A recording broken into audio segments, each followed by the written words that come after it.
Subscribe कीजिए GS forum with VK Mishra channel को और लेटेस्ट अपडेट पाने के लिए दबाइए बेल आइकॉन। नमस्कार, मैं हूं विवेक मिश्रा और आप देख रहे हैं जीएस फोरम। अभ्यास सीरीज के 5वें वीडियो में आपका स्वागत है। पॉलिटिकल साइंस के 59 महत्वपूर्ण प्रश्नों की आज हम लोग चर्चा करेंगे जो आपके टीजीटी 2016 के एग्जाम के लिए महत्वपूर्ण साबित हो सकते हैं। पहला सवाल है, अध्यक्षात्मक सरकार की शुरुआत सर्वप्रथम कहाँ हुई थी? तो सही जवाब इसका हो जाएगा आपका डी, अमेरिका में। क्वेश्चन नंबर 2 है कि राज्य पृथ्वी पर ईश्वर का अवतरण है, यह किसने कहा था? तो ये पीछे वाले वीडियो में भी है। इसका सही जवाब हो जाएगा सी, हीगल ने कहा था। इनका संबंध जो है वो आदर्शवाद से है। क्वेश्चन नंबर 3 में है कि निम्नलिखित में से किस एक को भंग नहीं किया जा सकता है? तो इसमें राज्य विधान परिषद होगा। इसमें ऑप्शन जो ए वाला है इसको आप विधान परिषद बना लेंगे, विधान परिषद। और दूसरा जवाब है राज्यसभा। तो इसमें आपके 2 जवाब सही होंगे, राज्य विधान परिषद और राज्यसभा। क्वेश्चन नंबर 4 में है कि संप्रभुता निश्चित मानव सर्वोच्च में निवास नहीं करती, यह कथन किसका है? तो ये कथन है सर हेनरी मैन का। ऑप्शन नंबर ए सही होगा। क्वेश्चन नंबर 5 में है, कानून संप्रभु का आदेश है, यह किसने कहा है? तो ये कहा है ऑस्टिन ने। ऑप्शन नंबर बी सही होगा। क्वेश्चन नंबर 6 में है कि संप्रभुता नागरिकों और प्रजाजनों पर वह सर्वोच्च शक्ति है जो कानून से प्रतिबंधित नहीं होती है, यह किसका कथन है? तो ये सही कथन है बोंदा का। ऑप्शन नंबर बी सही हो जाएगा। क्वेश्चन नंबर 7 में है कि किसने 1858 की घोषणा को भारत का मैग्ना कार्टा कहा था? तो बाल गंगाधर तिलक ने कहा था। ऑप्शन सी सही हो जाएगा। क्वेश्चन नंबर 8 में है कि अवरोध एवं संतुलन सिद्धांत किस संविधान की देन है? सही जवाब है बी, अमेरिका की। क्वेश्चन नंबर 9 में है कि विधिक और राजनीतिक संप्रभु के मध्य के भेद पर जोर दिया था। तो सही जवाब है डायसी ने। ऑप्शन सी सही होगा। क्वेश्चन नंबर 10 में है कि द्विदलीय शासन प्रणाली कहाँ पर पाई जाती है? तो द्विदलीय शासन प्रणाली अमेरिका में पाई जाती है। ऑप्शन ए सही हो जाएगा। क्वेश्चन नंबर 11 में है कि व्यावसायिक प्रतिनिधित्व का प्रमुख प्रतिपादक कौन है? GDH कोल इसका सही जवाब होगा।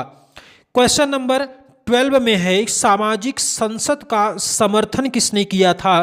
तो सामाजिक संसद का समर्थन सिडनी वेब ने किया था। ऑप्शन बी सही होगा। क्वेश्चन नंबर 13 में है संसद के 2 अधिवेशनों का अंतराल कितना होना चाहिए? तो ये 6 महीने का अंतराल होना चाहिए। क्वेश्चन नंबर 14 में है कि भारत के राष्ट्रीय गान को आधिकारिक मान्यता किस दिन प्राप्त हुई थी? तो 24 जनवरी 1950 को। ऑप्शन नंबर बी आपका सही हो जाएगा। क्वेश्चन नंबर 15 में है संवैधानिक संशोधन अधिनियम के पूर्व से संपत्ति के अधिकार का उल्लेख भारतीय संविधान के किस अनुच्छेद में था? तो आर्टिकल 31 में था। ऑप्शन नंबर ए सही होगा। क्वेश्चन नंबर 16 में है भारतीय संविधान के निम्न अनुच्छेदों में से कौन भिन्न वर्ग में आता है? तो आर्टिकल 19 आप देखें तो ये अलग है और 14, 15, 16 इनका वर्ग समानता के अधिकार में आता है। क्वेश्चन नंबर 17 में है कि सर्वोच्च न्यायालय के किस निर्णय ने भारतीय संविधान के स्वरूप को सर्वाधिक प्रभावित किया है? तो ऑप्शन बी है केशवानंद भारती बनाम केरल राज्य में, इसी में मूल ढांचे का सिद्धांत आया था। क्वेश्चन नंबर 18 में है कि भारत में ब्रिटेन के संवैधानिक प्रयोगों में से सबसे कम समय तक कौन चला था? तो 1919 का Indian council act. Option number B सही हो जाएगा। क्वेश्चन नंबर 19 में है कि राज्य व सरकार में स्पष्ट अंतर किसने किया था? तो ये सही जवाब है बी, लॉक ने किया था। क्वेश्चन नंबर 20 में है, कुटुंब सबसे पहला सामाजिक संगठन था जिसके फैलने से राज्य की उत्पत्ति हुई। यह कथन किसका है? तो यह कथन अरस्तु का है। ऑप्शन नंबर बी सही हो जाएगा। क्वेश्चन नंबर 21 में है, निम्न में से कौन राज्य को वर्ग संघर्ष का परिणाम नहीं मानता है? तो वर्ग संघर्ष का परिणाम नहीं मानते हैं हीगल। ऑप्शन नंबर डी सही होगा। क्वेश्चन नंबर 22 में है, मार्क्स ने राज्य का उद्देश्य क्या बतलाया है? तो मार्क्स ने राज्य का उद्देश्य बताया है ऑप्शन नंबर ए में, शासक वर्ग द्वारा स्वहितार्थ शासित वर्ग का शोषण करना। ऑप्शन ए सही होगा। क्वेश्चन 23 में है, समझौता हेतु लाख का मानना है कि यह, इसका सही जवाब है बी, समाज के सभी सदस्यों द्वारा किया गया था। क्वेश्चन नंबर 24 में है, रॉल्स ने संविदा सिद्धांत का प्रयोग किसके सिद्धांत को व्युत्पन्न करने के लिए किया था? तो इसका सही जवाब है ए, न्यायोचित समाज। क्वेश्चन 25 में है, बहुलवादी विश्वास करते हैं कि ऑप्शन नंबर बी, राज्य अन्य सामाजिक, आर्थिक एवं धार्मिक समुदायों की तरह है। क्वेश्चन नंबर 26 में है, निम्न में से किस पुस्तक में हॉब्स ने अपने सामाजिक समझौते के सिद्धांत का निरूपण किया है? तो सही जवाब है बी, लेवियाथन में। क्वेश्चन नंबर 27 में है, संरक्षण नौकरशाही का दूसरा नाम क्या है? तो संरक्षण नौकरशाही का दूसरा नाम संरक्षक नौकरशाही है। ऑप्शन नंबर बी सही हो जाएगा।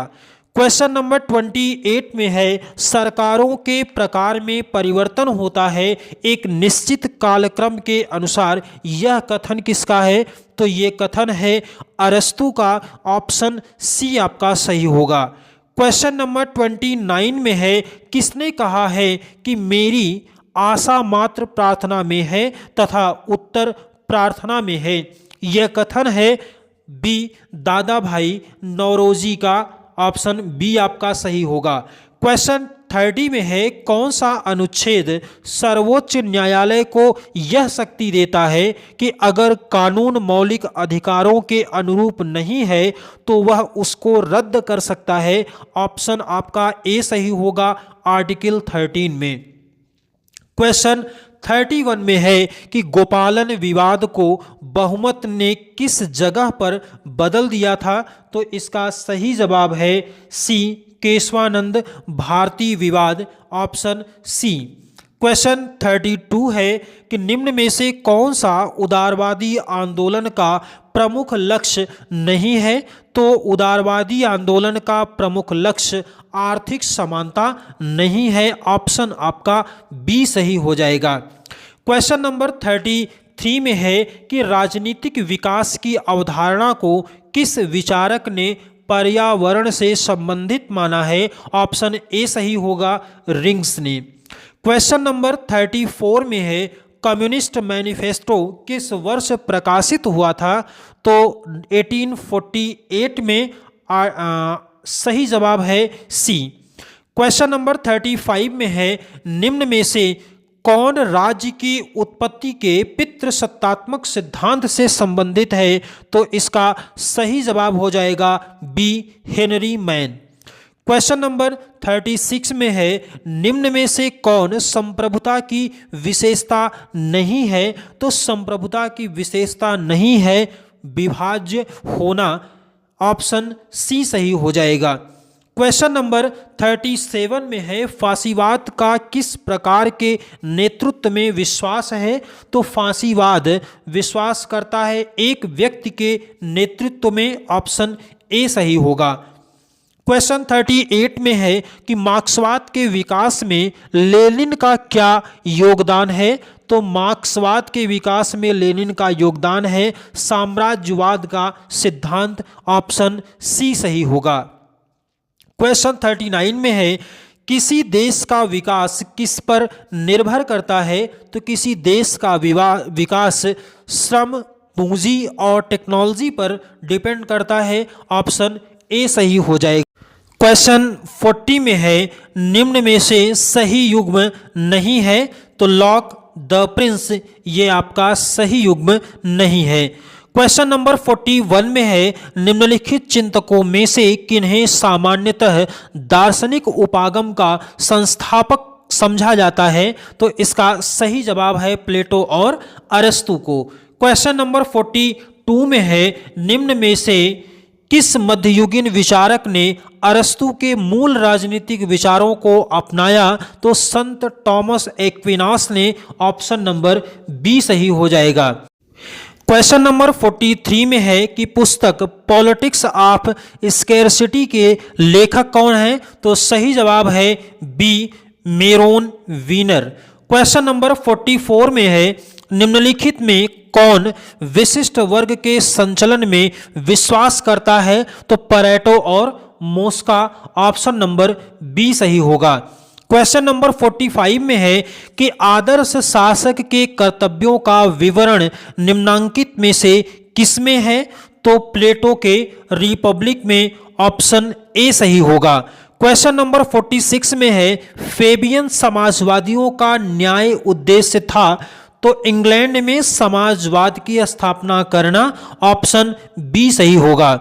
क्वेश्चन नंबर 47 में है उदारवादी सिद्धांत को किस सिद्धांत के रूप में जाना जाता है, तो परंपरागत विकास सिद्धांत के रूप में इसको जाना जाता है। क्वेश्चन नंबर 48 में है निम्नलिखित कथन किससे संबंधित हैं, नौकरशाही के निरंतर विकास का अर्थ जनतंत्र का विनाश ही होगा। यह कथन किसका है, तो लॉर्ड हीवर्ट का कथन है। ऑप्शन सी आपका सही हो जाएगा। क्वेश्चन नंबर 49 में है कि 42वें संविधान संशोधन 1976 द्वारा समवर्ती सूची में कौन सा एक नवीन विषय जोड़ा गया था, सही जवाब है बी जनसंख्या नियंत्रण और परिवार नियोजन। क्वेश्चन नंबर 50 में है निम्नलिखित वाक्यों में से कौन सा वाक्य सही है, तो ऐतिहासिक और विकासवादी सिद्धांत एक ही है, ये सही कथन है। ऑप्शन ए सही होगा। क्वेश्चन नंबर 51 में है संप्रभुता नागरिकों और प्रजाजनों के ऊपर राज्य की वह सर्वोच्च शक्ति है जिस पर कानून का कोई नियंत्रण न हो। संप्रभुता की यह परिभाषा किसने दी थी, तो संप्रभुता की यह परिभाषा दिया है बोंदा ने। ऑप्शन सी आपका सही होगा। क्वेश्चन नंबर 52 में है कि जिस संप्रभु को वकील लोग मानते हैं उसके पीछे एक दूसरा संप्रभु रहता है। इस संप्रभु के सामने वैधानिक संप्रभुता को सर झुकाना ही पड़ता है, जिसकी इच्छा का अंतिम रूप से राज्य के नागरिक मानते हैं, वही राजनीतिक संप्रभु है। यह कथन किसका है, तो सही जवाब इसका है डाइसी का। ऑप्शन ए आपका सही होगा। क्वेश्चन नंबर 53 में है कि वैधानिक प्रभुसत्ता किसके प्रति उत्तरदायी है, तो वैधानिक प्रभुसत्ता राजनीतिक प्रभुसत्ता के प्रति उत्तरदायी होती है। ऑप्शन बी सही होगा। क्वेश्चन 54 में है निम्न में से किस पुस्तक में हॉब्स ने अपने सामाजिक समझौते के सिद्धांत का निरूपण किया है, तो सही जवाब है बी लेवियाथन। क्वेश्चन नंबर 55 में है राज्य का कार्य सद्जीवन के मार्ग में आने वाली बाधाओं को बाधित करता है। यह कथन किसका है, तो यह कथन है प्रत्ययवादियों का या आदर्शवादियों का। ऑप्शन सी सही होगा। क्वेश्चन 56 में है कि यह कथन किसका है, चाहे मैं आपसे सहमत नहीं हूं पर आपके विचार स्वतंत्रता की रक्षा करूंगा। यह कथन है वाल्टेयर का। ऑप्शन बी सही होगा। क्वेश्चन 57 में है कि दबाव समूहों को किसने अज्ञात साम्राज्यों की संज्ञा दी है, तो C.S.E. फाइनर ने। ऑप्शन डी आपका सही होगा।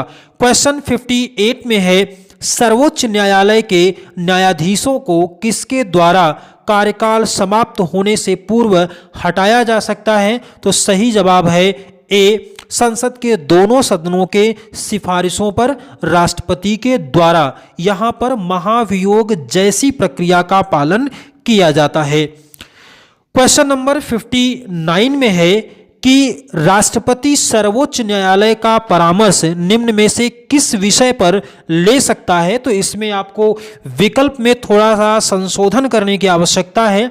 ऑप्शन डी को आप बना लेंगे कि उपर्युक्त किसी पर नहीं। तो इसमें से आप देखेंगे तो जो ऑप्शन आपको ऊपर दिए गए हैं उनमें से किसी पर परामर्श लेने का अधिकार नहीं है। क्वेश्चन नंबर 60 में है कि राज्यपाल किसके परामर्श पर अपने विवेक की शक्तियों का प्रयोग करता है। तो अपने आप के विवेक की शक्तियों पर प्रयोग करता है। ऑप्शन डी आपका सही हो जाएगा। तो साथियों ये था वीडियो 5वें में आपके लिए 60 वो महत्वपूर्ण सवाल जो टीजीटी 2016 के एग्जाम के लिए महत्वपूर्ण साबित हो सकता है। मिलेंगे आपसे अगले वीडियो में, तब तक के लिए जय हिंद, वंदे मातरम।